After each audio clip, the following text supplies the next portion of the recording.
mal à la tête après les fêtes. Certains diront j'ai une migraine. Alors attention, vous le savez, ce terme il est bien précis, il est posé par un médecin et ça se caractérise par des épisodes répétés de maux de tête avec une gêne au bruit, à la lumière, des signes digestifs et une composante génétique. Par contre, on peut bien sûr avoir une gueule de bois. La gueule de bois, qu'est-ce que c'est finalement? C'est quand on a bu un peu trop d'alcool, mais il y a de la génétique. Certains peuvent en boire plus, d'autres moins. Ce sont les enzymes qui dégradent l'alcool, qui sont différents d'une personne à l'autre.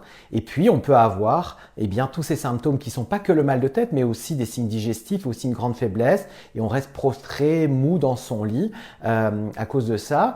C'est en partie dû au fait que le taux d'alcool diminue. C'est aussi en partie lié avec les dérivés de l'alcool une fois qu'ils sont métabolisés dans le foie.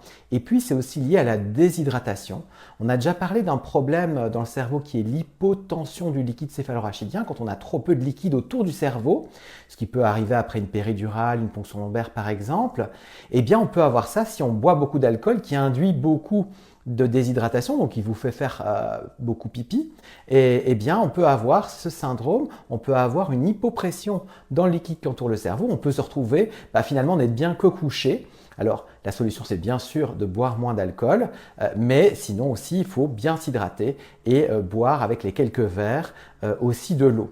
Alors ça, c'est la gueule de bois qui peut toucher tout le monde. Et puis, il y a les migraineux. Les migraineux, pas de bol.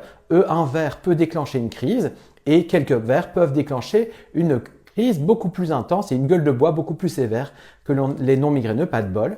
Et c'est la même chose pour les patients avec une algie vasculaire de la face. En période de susceptibilité chez les patients qui ont une algie vasculaire de la face épisodique, eh bien, un verre d'alcool peut déclencher une crise d'algie vasculaire de la face. Donc voilà, j'espère que vous avez été raisonnable et à bientôt.